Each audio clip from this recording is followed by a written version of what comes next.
বেশিরভাগ ক্ষেত্রে আমাদের ন্যাচারাল কজ হচ্ছে তেলে মাথায় তেল দেয়া। ক্ষমা চাইলে ক্ষমা করতে হয়, এটাই নিয়ম। আমি আজকে এখানে দাঁড়ানোর সুযোগে একটা প্রিভিলেজ নিতে চাই, সেটা হচ্ছে একটা ক্ষমা প্রার্থনা।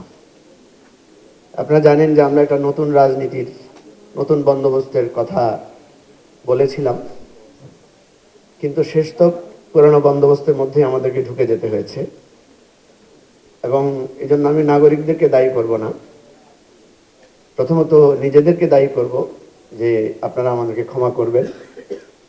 কারণ আমরা যে প্রত্যাশা চেয়েছিলাম, এই রাষ্ট্র ব্যবস্থাপনার স্রোত এবং নির্বাচন আমাদেরকে সেখানে দাঁড়াতে দেয়নি।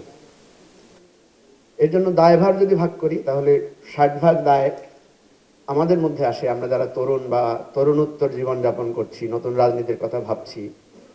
দিন শেষে আমাদেরও নির্বাচন নামক যে জোয়ারটা আসে, সেখানে আমাদেরকে আটকে যেতে হয়, ভেসে যেতে হয়।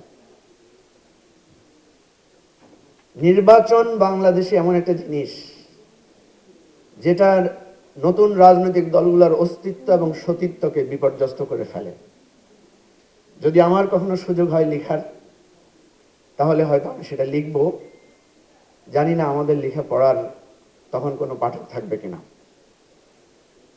কারণ আমরা সর্বশেষ পর্যন্ত চেষ্টা করেছিলাম যে একটা নতুন রাজনৈতিক বন্দোবস্ত নিয়ে আমাদের একটা ভয়েস থাকুক, নির্বাচিত হই বা না হই, আমরা দাঁড়াই।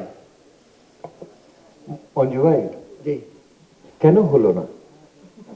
আমি সবাইকে এই প্রশ্ন করতে থাকবো, কিন্তু জি, আমরা আমরা যদি আমরা আপনারা একমত হয়ে যদি যেতে হয় আপনারা না, কিন্তু যদি কেন আপনারা হলো না? অনুমতি দেন, তাহলে আমি বলতে পারি।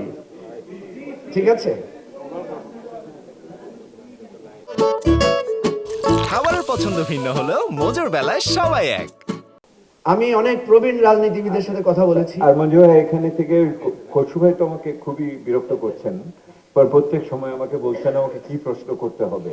তো উনি জিজ্ঞেস করছেন যে বন্দোবস্তটাই বাকি। জি, আমাকে একজন জিজ্ঞেস করেছিল আপনাদের নতুন বন্দোবস্ত কি। আমি বলেছিলাম আমরা ভুল করব, ভুল থেকে শিখব এবং ভুল থেকে নিজেদেরকে সংশোধন করব। এটাই হচ্ছে নতুন রাজনৈতিক বন্দোবস্ত। আমরা বলবো না। এই আস্তে আস্তে আস্তে, এই শোনেন শোনেন, না না না, প্লিজ বসেন, বলতে দেন। আপনারা তো বলার সুযোগ পেয়েছেন, এখন উনি জি, বলছেন। প্রথম কথা হচ্ছে আমার অভিজ্ঞতার কথা বলি সংক্ষেপে। অনেকেই আমাদেরকে অ্যাপ্রিসিয়েট করেন যে ভাই নতুন রাজনীতি নিয়ে দাঁড়িয়েছেন, খুবই ভালো, আপনারা থাকেন। কিন্তু শেষে বলে যে আপনাদের পার্লামেন্টে আসা উচিত। এই যে একটা দ্বান্দ্বিক কথা, পার্লামেন্টে আসা মানে কি? আপনারা জানেন আমাদের নির্বাচন ব্যবস্থা কি। এখানে তাসনিম যারা আছে, সে নির্বাচন করছে, জানেন, স্বতন্ত্রভাবে। তাকে অলরেডি একটা ফাইট করতে হয়েছে, 1% ভোটারের বিষয় নিয়ে সে একটা যুদ্ধ করেছে, আপনারা জানেন। আমরা নতুন রাজনৈতিক বন্দোবস্তের যে ফাইটটা, সেখানে আমরা যারা একসাথেই ছিলাম, সেই স্মৃতিটা হয়তো একদিন বলবো। আজকে বলছি যে আমরা দাঁড়াতে পারলাম না কেন। তরুণদের মধ্যেও একটা অংশ ভাবছে যে আমি যদি বড় একটা রাজনৈতিক দলের সাপোর্ট না পাই, তাহলে আমি তো নির্বাচিত হতে পারবো না। কারণ নির্বাচন মানে কি, প্রত্যেক কেন্দ্রে আপনাকে এজেন্ট দিতে হবে। নির্বাচন মানে কি, প্রত্যেক কেন্দ্রে আপনাকে ভোটার পাহারা দেয়া, আপনার যে প্রথাগত পদ্ধতি আছে এগুলোতে পার্টিসিপেট করতে হবে। তা আমরা যারা নতুন রাজনৈতিক দল, আমাদের তো সেভাবে সাংগঠনিক শক্তি তৈরি হয় নাই। এখন কথা হচ্ছে তাহলে ভবিষ্যতে হবে।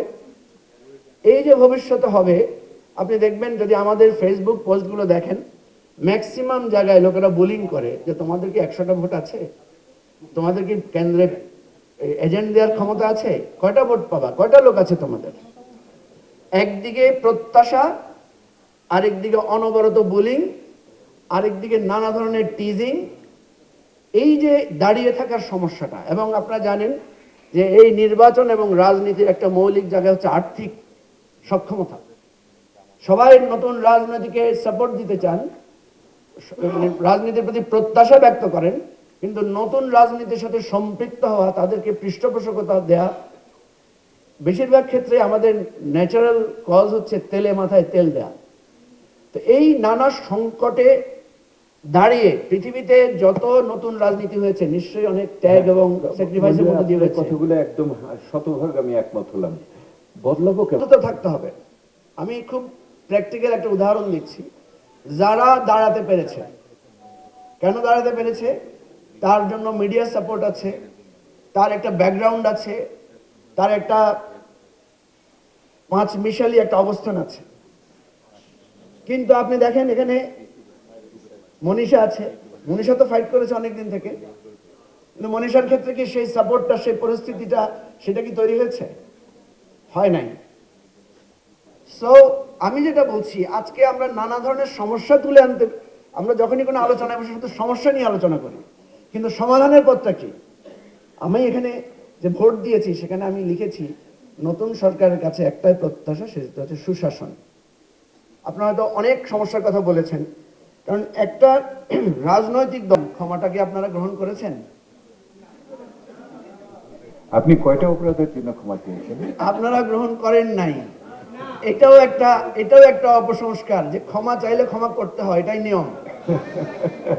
আমরা আমরা মঞ্জু ভাই, এটা নির্ভর করে আপনার অপরাধের মাত্রার উপর।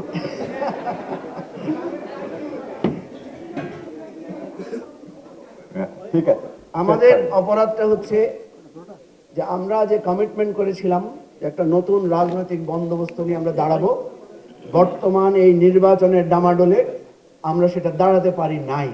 সেই ব্যর্থতার দায় আমাদের খানিকটা এই রাষ্ট্র ব্যবস্থাপনার, নির্বাচন ব্যবস্থাপনার। সেই আমাদের দায় থেকে আমরা ক্ষমা চাচ্ছি। আপনারা করলে করবেন, না করলে ইতিহাসের কাছে আমরা সেটার জন্য আনসারেবল হবো এবং লড়াই চালিয়ে যাবো। এটা আমাদের অঙ্গীকার। সবাইকে ধন্যবাদ। আসসালামু আলাইকুম।